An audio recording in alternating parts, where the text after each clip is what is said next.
Hi, I'm Elizabeth Wilson. I'm the director of the Irving Institute for Energy and Society here at Dartmouth and a professor in environmental studies. This is part of our New Energy Conversations with Early Career Energy Researchers. This is us at Dartmouth and also our partners across the world.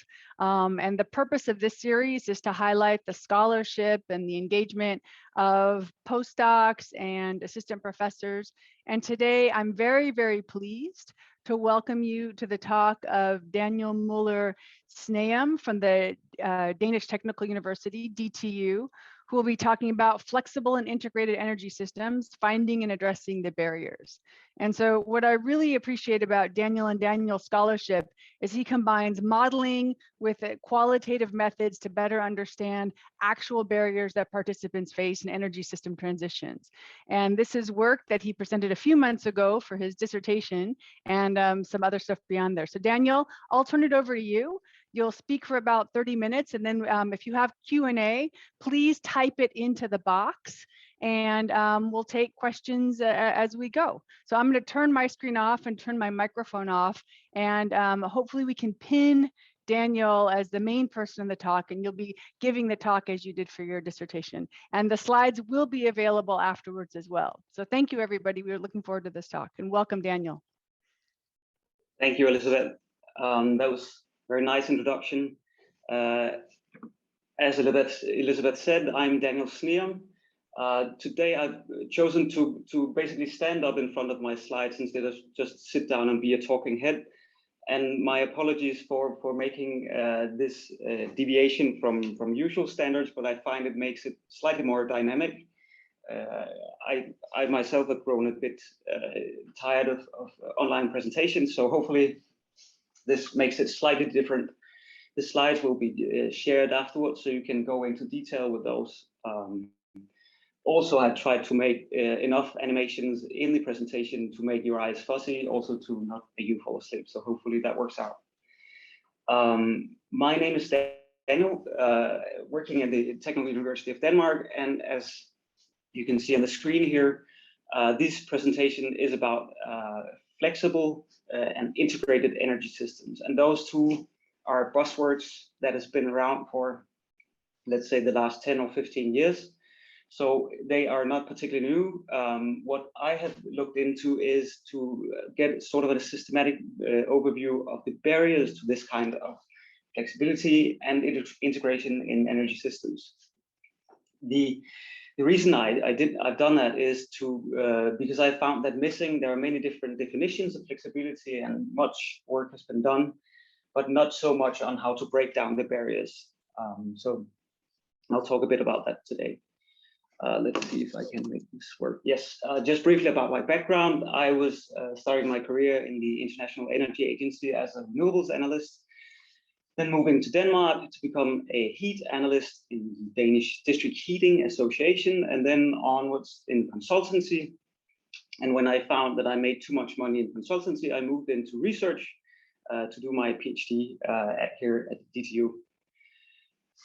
Now, I will just start out with a somewhat bold statement, which is that the very popular term these days, electrify everything, can be somewhat similar to going to D-Day with two branches of military out lunch. So basically, making the electricity system solve everything is maybe not the most efficient way to go about things. So that's my fundamental argument, that we should consider other sectors.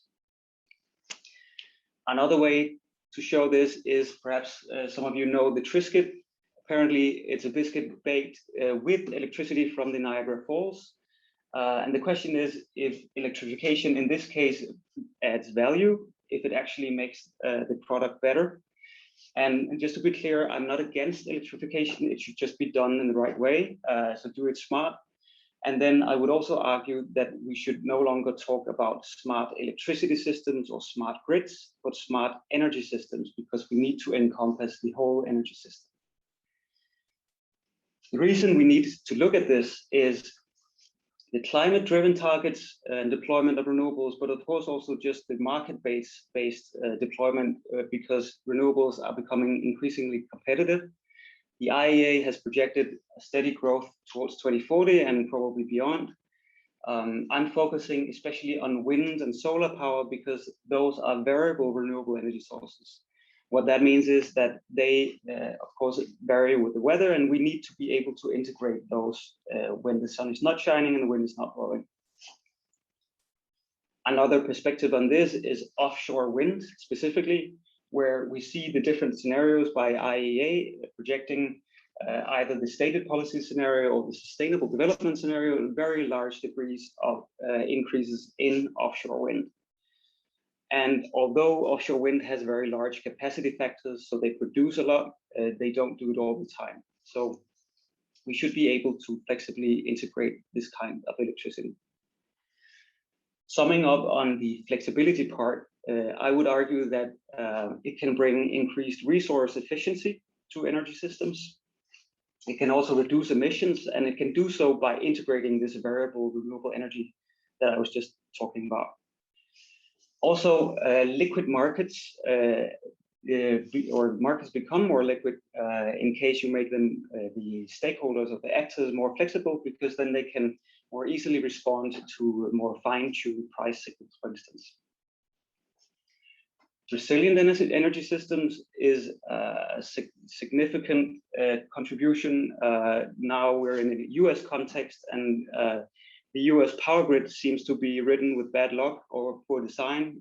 You can pick what you like, but regardless of either, we have seen numerous instances of local energy grids, for instance, being able to cope with these large events that has been going on for the last many years in the US, for instance.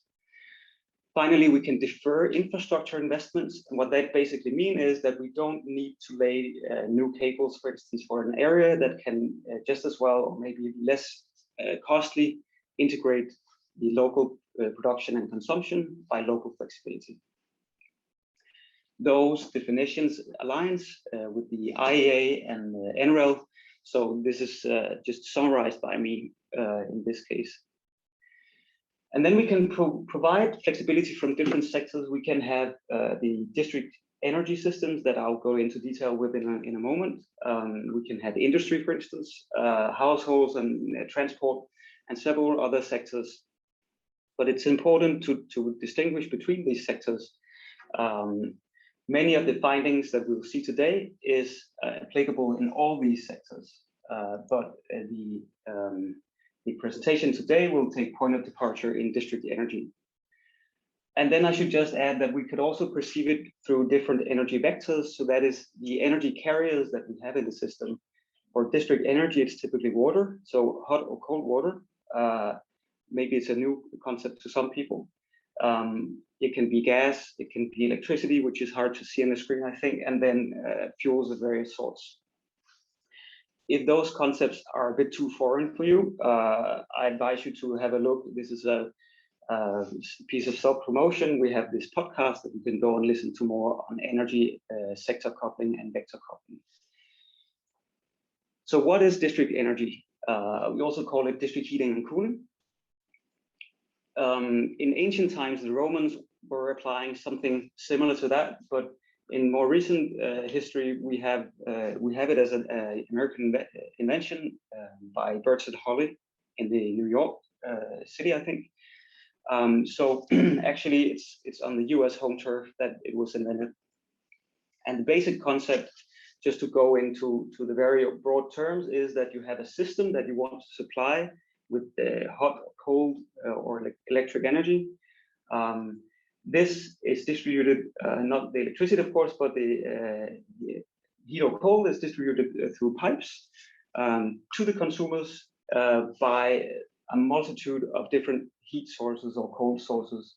In this case, you can see there is wind or solar and so on and so forth. So generating heat or cold is not science fiction.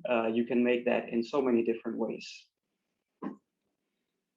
Then just stepping into the district heating sector, just to point out a very obvious problem that this sector has.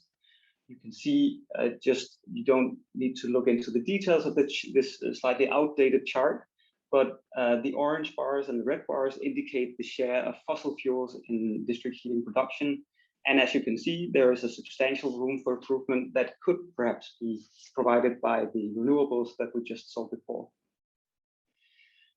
So combining the terms flexible and district energy, we need to ask, what is flexible district energy?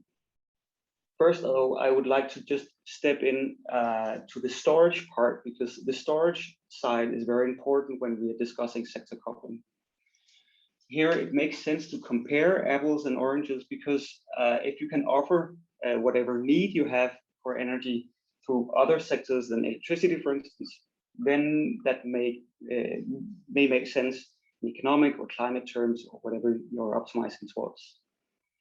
We can see here one of the lowest cost electricity kinds of storage, the pumped hydro storage, is around an order of magnitude larger than the thermal storages, and then even cheaper are the gas storages and the liquid fuel storages. So they each have their contribution in the energy system and should be considered as such. Then, and now it's going to get a bit more geeky. The way that the district energy can offer its flexibility against, for instance, an electricity price. This could be the carbon footprint in the grid instead. But just to show you that in this case, we have the heat costs as a function of the electricity price. And we have 3 different units providing that heat. We have the power to heat unit, that could be a heat pump, for instance. And this has an inclining price because for each unit of electricity that it produces or uses to produce heat, it becomes more costly when the electricity price increases. The boiler may be natural gas or biomass, so that is indifferent to the electricity prices. And we have a combined heat and power plant, which produces electricity and heat or coal. And in this case, it can actually make a revenue on the electricity itself. So the more electricity it can sell, the cheaper the heat becomes. This is the fundamental concept. But then just explaining it in a slightly different manner, we see that in situation 1 here, where we have abundant variable renewables, these may be sufficient to supply the electricity demand and the heat demand through a power to heat unit, the heat pump, for instance, and maybe store a bit in the hot water storage. This can either be the case when electricity is abundant, or variable renewable electricity, or if power prices are low. In many cases, in the European case, these situations are happening one at the same time. Then the intermediate period, we may have some production from the renewables and somewhat in the intermediate price range. And there we may see the boilers and the heat storage produce the heat, and renewables supply the electricity demand. And then finally, we have the case where we have very costly electricity or very low amounts of renewables, and here the combined heat and power plant may supply the demands. So that's of course a very generalized and simplified approach, but it illustrates the fundamental concept of how we can obtain flexibility. It's also the theoretical way to show it. Now I'll just demonstrate that it also happens in real life.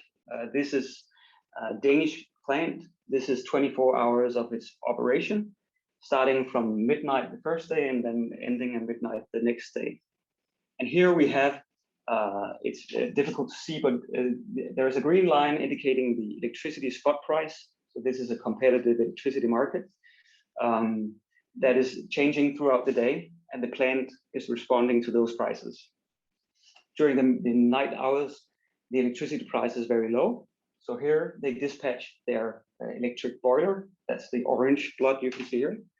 Then during the day, prices are in the intermediate range. So this is the gas boiler they dispatch.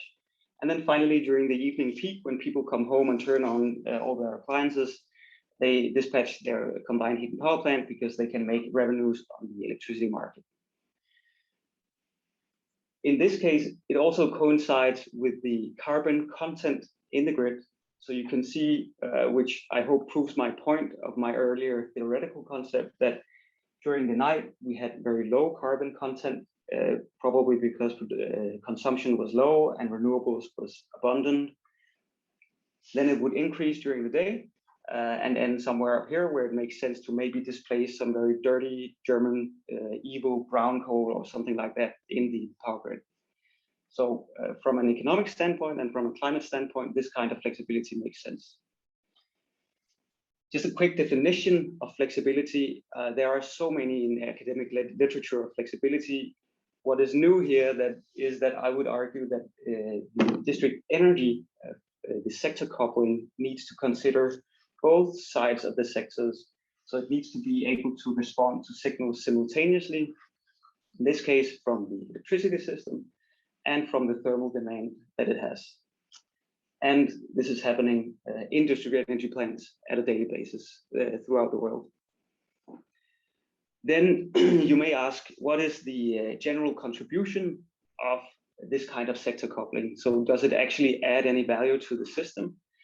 And I've stolen this slide from one of my colleagues, Juan Guia Bermudez, who has looked into, in this particular study, the offshore energy islands that we're currently considering in Denmark, basically just building very huge amounts of offshore wind and then collecting those at hubs and feeding it into the mainland. And as part of that research, Juan looked into the status quo, which is over here, and then the coupled where the transport sector and the heat sector is able to provide its flexibility. And you don't have to dive into the numbers. It is just to show you that we can integrate substantially more variable renewables in the sector couple case compared to the status quo. Right, then we have a situation. A different way to display this is that we can also show it that it adds benefits regarding decarbonization. We have the situation where, again, you don't have to dive into the numbers. This just shows the amount of carbon in the whole system, greenhouse gases in the whole system. In the case where there is not allowed any sector coupling, we see high emissions. In the case where we see the model is allowed to invest freely and sector couple, we see lower carbon emissions. So I hope that that sort of makes sense in terms of that it actually adds value to the energy systems. Then we will dive into the barriers and their solutions, but maybe I've done a bit of false advertisement because I must admit that we don't have time to dive into all of them because I've identified 40 different ones. Those are the orange ones you can see here. These are divided into main categories. Don't worry, you don't have to be able to see this. We'll just dive into a few examples in a moment. These are divided into main categories, and each barrier is reflected or is affecting some kind of technology, which is the blue ones. You can see here 4 different technologies. They origin from either the international level to the very local level. That's the black dots you can see here. And finally, the barrier can come in and make its impact in various parts of the life cycle of the project. So that is sort of the conceptual system I've made, and I've made it as a taxonomy that you can actually click around in. So now I'll try to see if it's possible at all to share my screen. So if you have me excused, I will just see if I can switch to this exactly. I hope you can see it. This shows the different barriers as we just saw them.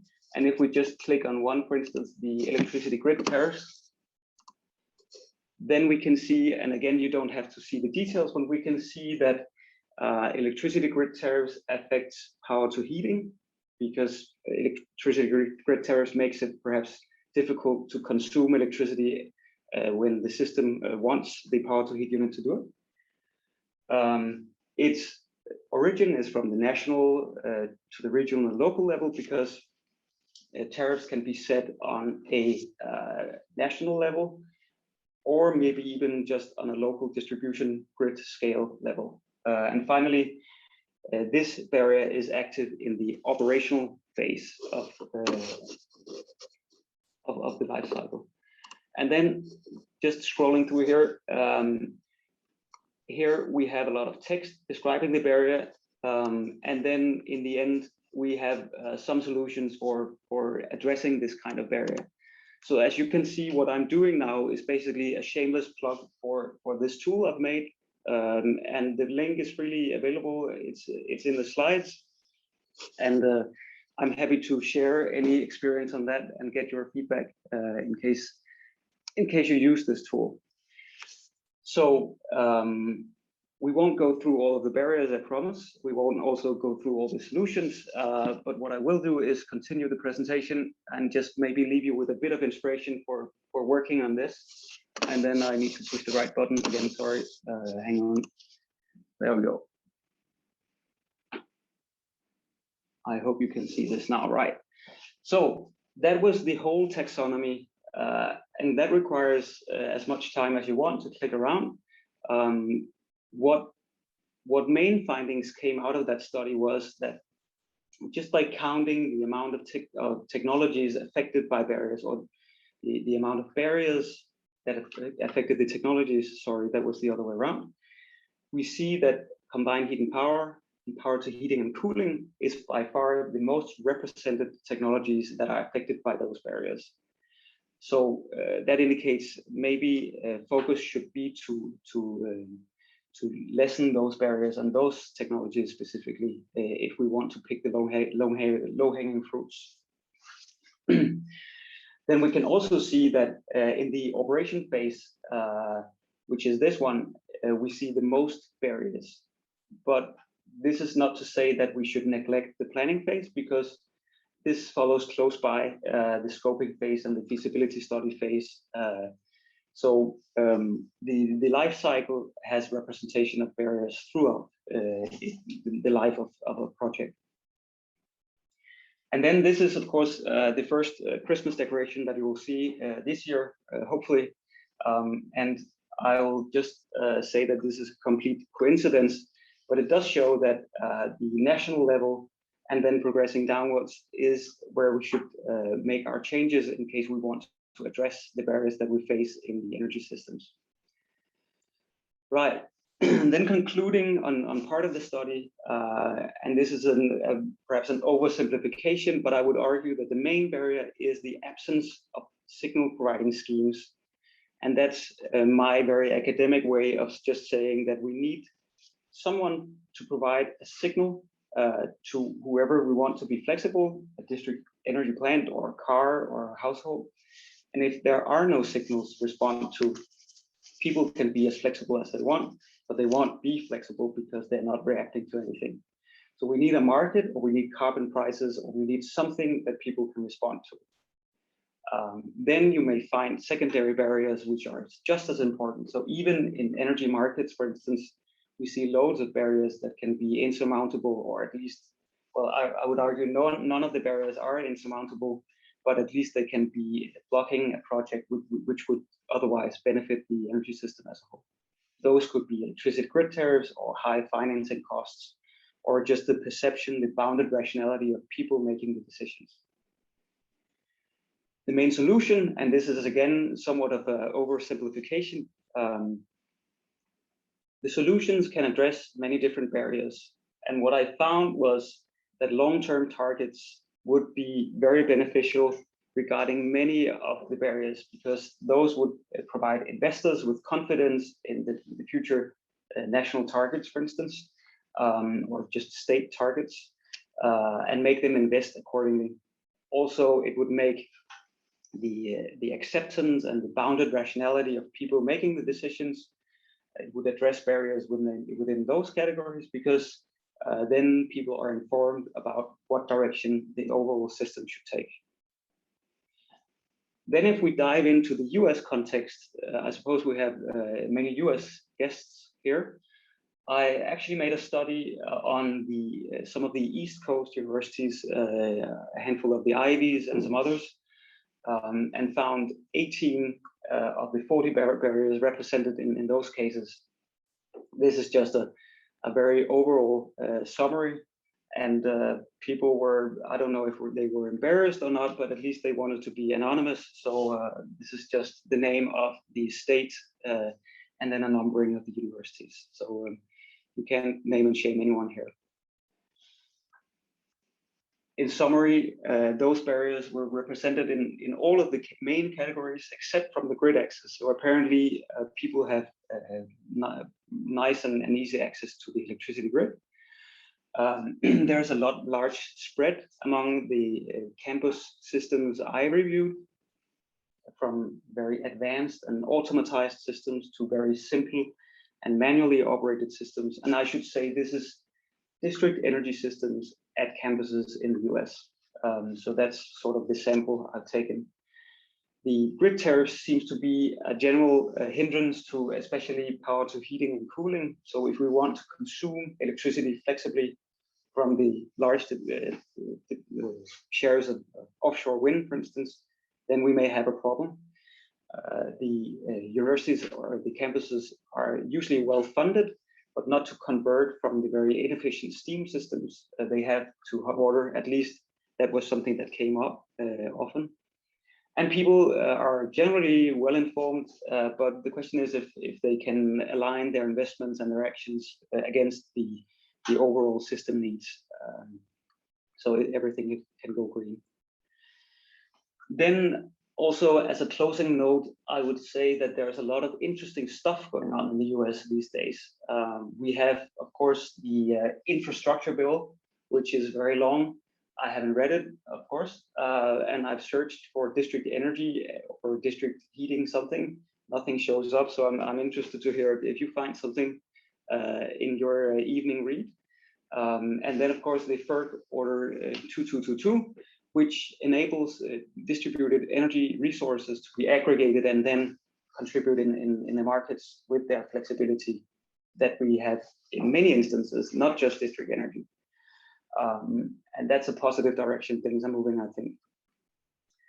And then you can mention the tax credits that has been, I think, pulled away from district energy, but we have thermal credits and different statewide initiatives. There is the green investment frenzy that is people are throwing money at anything which just a green tinge. And then also the Californian case, which is in itself interesting because they have so much good and bad going on over there. So all this is hugely interesting to dig into, and I'm very happy if people are looking for future collaboration to have a further look into all this. So just get in touch. Finally, I would say that this whole presentation is based on this paper that you can see here. We have a link there.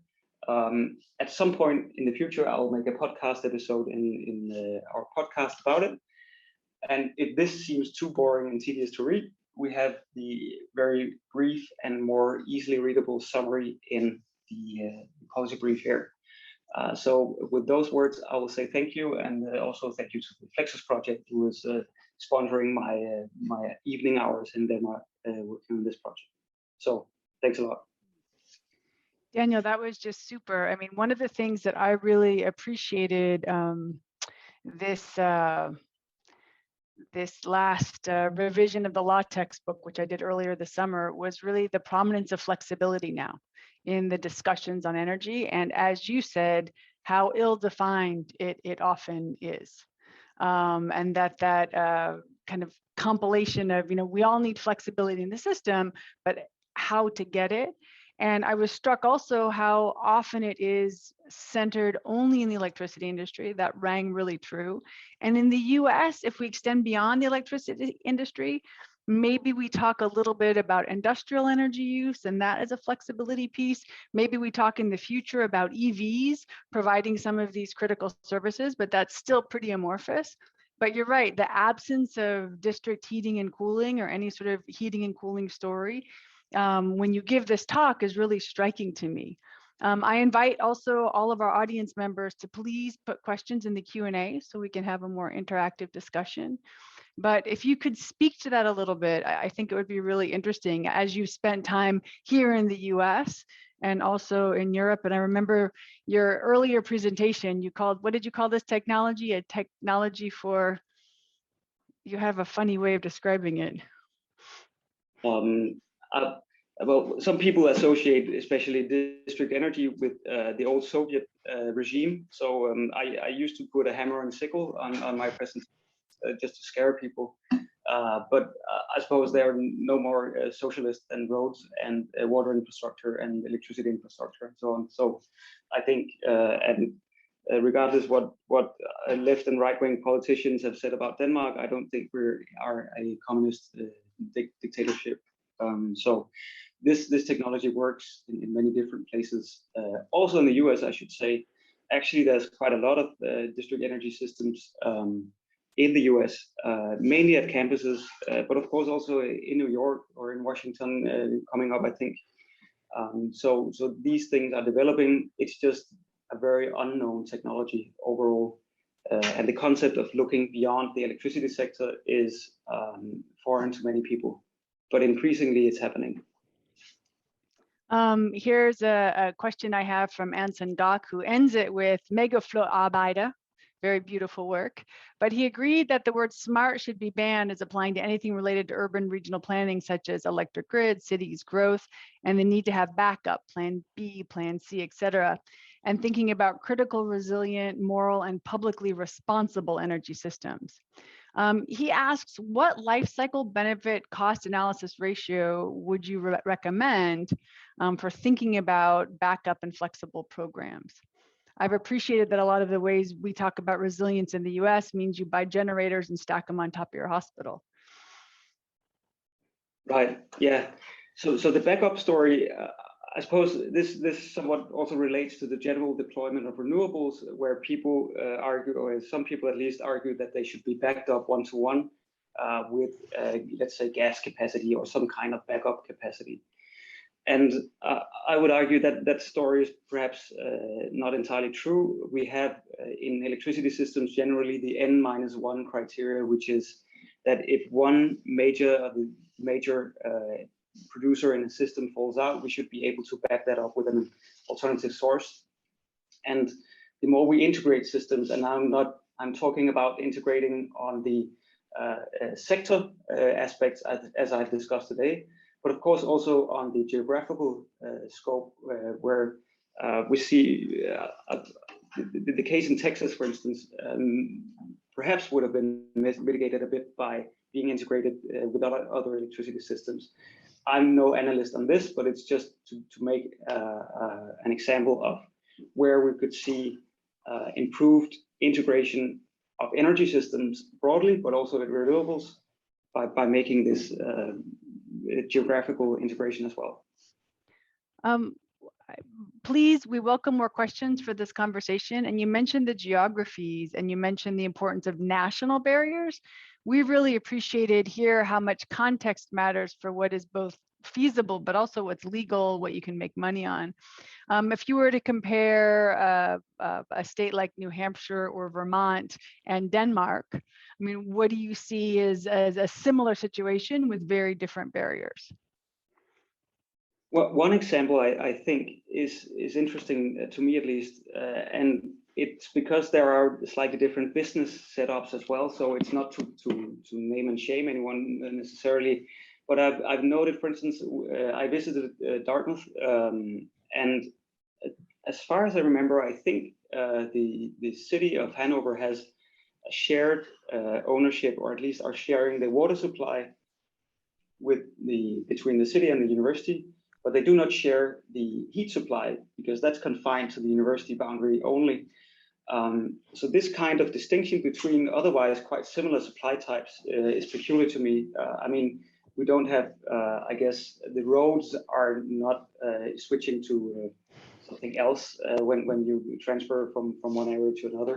So it's just interesting to me. And I think part of the reason is that there are oftentimes, as I've heard cases in the US, where you have very large legal fees and also just regulatory restrictions if you want to cross a road, for instance, with a cable or a pipe, I think it's mostly electricity, from a district energy system to maybe supply to the external grid or something like that. Mm-hmm. Kind of a prosumer, so someone that consumes and produces, is made impossible by the regulation. If I'm a bit cheeky, I would say that the incumbents often don't have very big problems with keeping down the prosumers, because that's essentially seen as competition from their side. So that may explain why there are these barriers. Yeah, and I have to say that oftentimes here it seems that when we're talking about renewable energies, we're talking about individual technologies, individual projects, and integrating them into the grid. And the flexibility conversation gets really left at kind of the grid operator space. What rules will PJM or MISO develop to allow kind of integration into the grid? Whereas it sounds like from your perspective, it's happening at multiple different levels across multiple different sectors. Yeah, but I think it's important to say that I think we faced the same challenges in Denmark, for instance, and Europe more broadly. I've looked into this, and the details are not that present in my mind, but we have had essentially the problem of small actors wanting to enter the electricity grid or the electricity market, buy whatever services they can and make a revenue on it. That was not the wish for the incumbents, so they dragged that process out. But eventually, we had European reforms making it possible for smaller actors to be part of the market. And as I said, I saw something similar going on with the FERC Order 2222, which is, I think, aiming to do that at least in the existing wholesale markets. With the DER aggregation possibilities within that. Yeah. And that's very positive, I think. And one of the pieces about the barriers, were there any of the barriers that came up that surprised you? I mean, you said that you identified 40 different barriers. I mean, you don't even have that many fingers and toes. I don't know how you counted that high. No, it was a fun process. I basically sat down and just read more than 100 pieces of literature and documents on it. And that was a nice spring I had there for a few months. Mm-hmm. And I would say, I think, having spoken to especially US plant operators, part of what surprised me was that the ownership could dictate what you could do. For instance, like we just spoke about, if you want to provide your flexibility services to a grid, then suddenly you could become subject to becoming a utility. Right. It is like this big a task for a very small actor. And then you're suddenly subject to all kinds of regulation and accounting and so on and so forth. Changes in your tax status. Exactly, yeah. And that absolutely strangles initiatives like that. It's just like out of the question that people are going into that kind of of changing their tax status and becoming a utility just to provide a bit of electricity to the grid once in a while. So that surprised me, and that was a particular US finding, I think. Question from Pradeep Aben Matthew. Do national policies change the investment models and the adopted technologies in selecting projects? If so, how these challenges might influence the development of different technologies, such as hydrogen, solar, and wind? Thanks, Pradeep. That's a good question, because I think that's, of course, where we want to end, that we want to design the right policies for doing the right thing. I think the Danish case is very specific, because there we had requirements on some specific technical aspects and market aspects of the district energy plant. Though that meant that they would invest in thermal storages, which is basically just a thermal hot water, which is enabling them to produce detached from the electricity grid or respond to those signals. So, and that happened back in the 2000s. So this was just a particular example that very often you see policies making a difference here. For looking at the future, I would argue that maybe you should just look at the least cost transition because sometimes just the simple solution or just including various technologies into your feasibility study and then choosing the one that fits your need best is actually not done. There's a large degree of path dependency in choosing the technology or the sector that you know, compared to looking at the broader array and then making an informed decision based on a more thorough analysis of the different technologies. So, and that is stipulated in Danish regulation that we need to do these. It's called socioeconomic studies, where we must explore different alternatives and then choose the one that suits the society the best and the users of the system. So that could be a specific example of how to do things. A question that actually leads into that, and I'd like you to talk about kind of smallest available size. Don Carissa writes, does district heating and cooling, or more generally, flexible and integrated energy systems, have size limits or ideal sizes? Especially considering resilience, i.e. if signaling breaks down, is interrupted, how are cascading failures presented? I think that idea of energy system resilience is particularly poignant in the US right now with all of our cascading natural disasters over the last couple of years.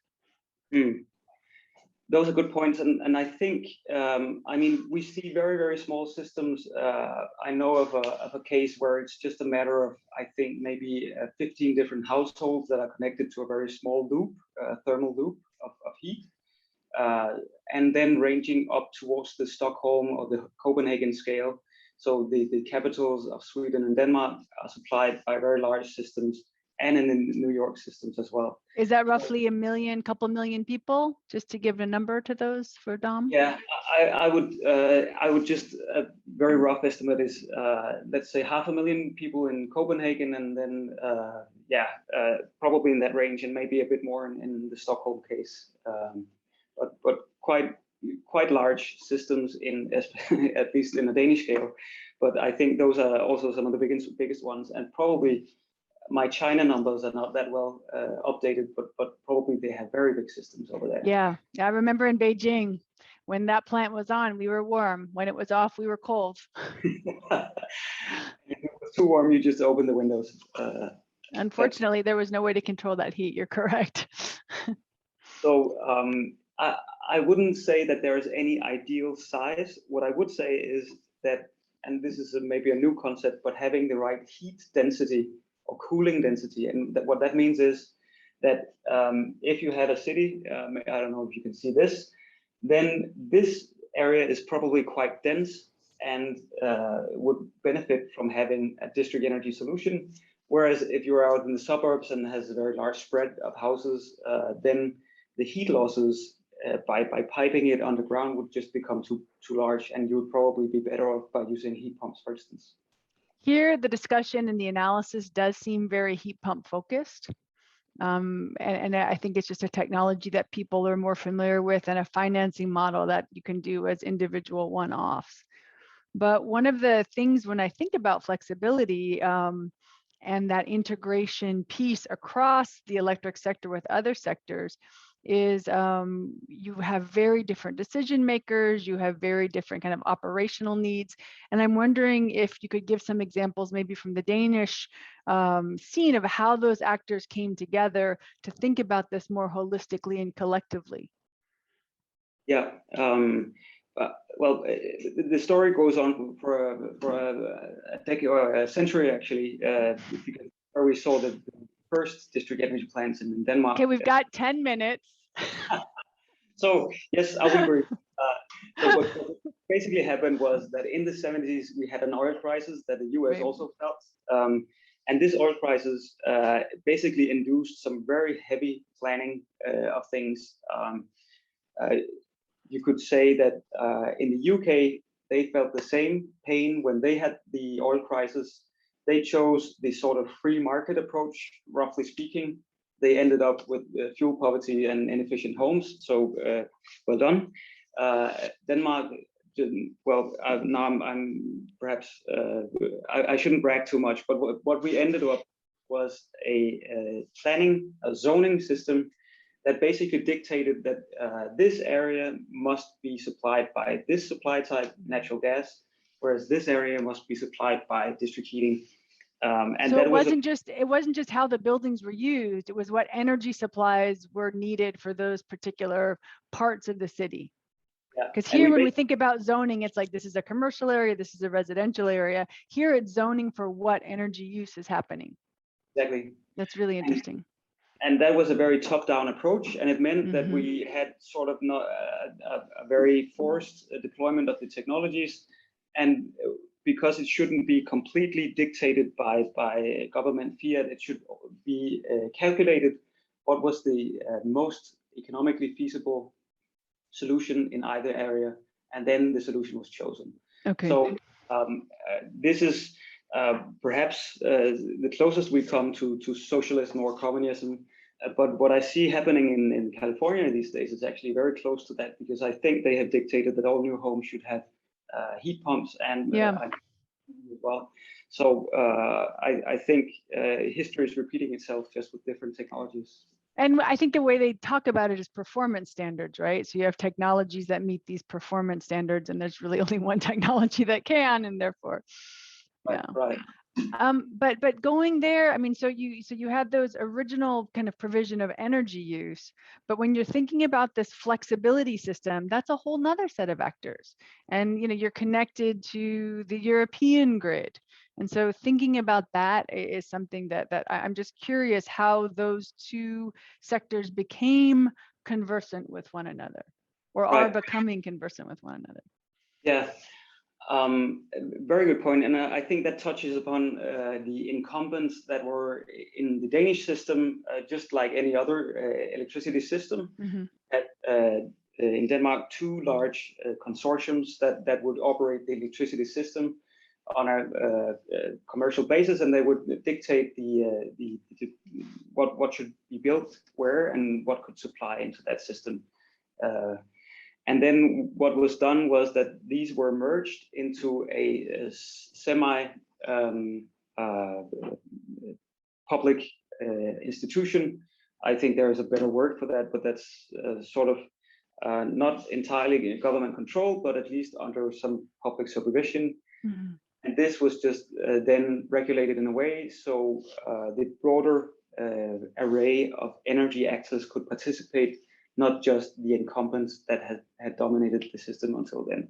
So that was also sort of a big government decision to do that. It wasn't solved by the market, and if it had to be solved by the market, probably we would be in the same situation now as we were back then.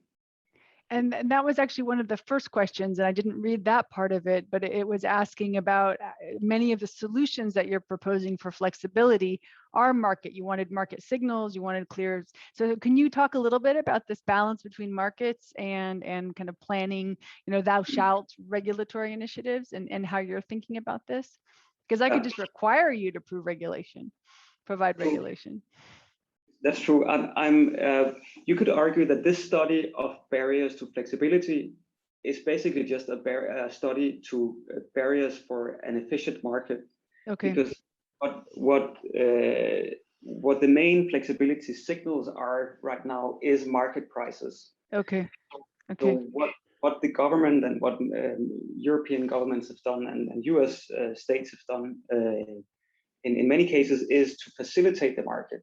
So they are basically just saying, you incumbents, vertically integrated utilities, you cannot dominate the system and decide what should go in and out of the system. You should step down, and then we'll level the playing field for everyone able to participate in the market. So it is a really good point, Elizabeth, because I think I risk becoming maybe too much of an advocate for the top-down decisions and the planning. But basically what this does is to open the market for the actors, not to close the market for a few select few. Well, and as the only Dane on the call, in the news recently, there's been a lot in the US press about, high European gas prices, high Danish electricity prices, low wind in Denmark, low hydro in Norway, and this is kind of the apocalyptic renewables future. Can you speak to that? Yeah, so there's a lot of analysis on why this is happening. I think the very quick summary is a low wind summer. Also, I've heard that the Russians are adhering to their contracts, but nothing beyond that. So they could supply more gas, but they're not. So that's basically a market power that they have. Then also you have post-COVID production capacities needing to ramp up and so on and so forth, and increased demand. So I think this story is more nuanced than this is renewables causing everything. It's basically the perfect storm that's just a confluence of things mixing and adding on top of each other. My father-in-law, he just, on my advice, installed the heat pump instead of his biomass boiler. So I'm a bit scared to go and visit him because he'll face very high electricity prices for his heat pump. Whereas if he'd stayed with his polluting biomass boiler, probably he would have been slightly better off. Let's see if I'm still welcome in his house. Eating the neck of the duck for Christmas this year. But I really appreciate that insight, and as you know, I'm always amazed too, kind of the warp that it gets when it comes over the pond and is reported here. I mean, for the interest of some and not others, of course, but appreciating that we are talking about systems, and these systems are interlinked, whether or not we want to admit it, and the need for these flexibility tools extends beyond national borders. And I think you're seeing that now as you just kind of illustrated across that. Are there any things you want to leave this audience with? What should we be looking for, and what you're going to be doing in the future? What questions are driving you, and what should we be thinking about as we think about flexibility going forward here? Yes, I don't think it came out clearly enough in my presentation, so I'm very happy that it came out during the questions, that I think it is so important that we review the full range of possible solutions, so not just continuing along the path that we already know. So this is not, I'm not advocating for district energy specifically. I'm advocating for including the full range of solutions. So whenever you do whatever feasibility study or policy pushing towards a certain technology or a certain target of decarbonization, I think it should be a very market-driven approach for mature technologies, and they should be compared on an equal footing. So that's my main message. And then I think what is interesting to look further into, and I'm happy to collaborate with people, is the regulation and financing and all the especially the economic aspects of district energy, because that's what I'm looking at. And it's a very unknown sector. And then also it's very poorly covered in the academic literature, especially regarding the regulation and the economics. So this would be interesting to look into in the US, for instance, and across the world, essentially. Well, and I notice on this call that we have Aaron Mansour from the Tech School, who works on Electricity Center Economics, Markets, and Regulation, and also our visiting Fulbright, Philip Cernock, who will be teaching EU energy policy here at Dartmouth in the winter term. That's a plug for your class, Philip. But I really want to thank you for bringing up this topic of flexibility that is all over the energy literature. It hasn't yet made it as much into the popular press, but really giving us new ways and new context for thinking about these critical challenges. We hope to see you here in Energy Summer 22. And we have a few more events happening this term. Stephanie, if you could share those with us, that'd be great.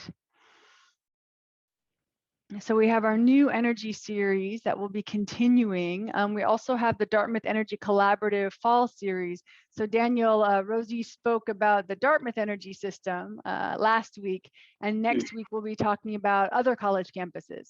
We appreciate that it's challenging to do things here and that it's challenging in different ways to do things in other campuses. So we'll be hearing about their sustainable campus management practices.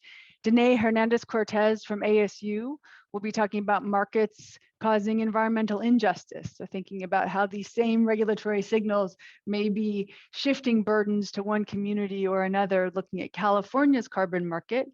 And then the Fall Energy Collaborative Seminar Series, Sustainable State of Mind, Retrofitting the Empire State Building. And that will be a session led by the Institute's Stephen Doig, who is doing that energy efficiency project on that iconic building.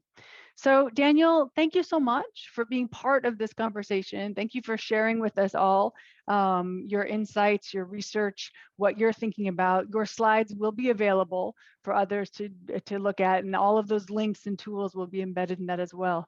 So I want to thank the audience for the great questions, and I look forward to seeing you in person soon. Take care, everybody. Have a nice day. Thanks, guys.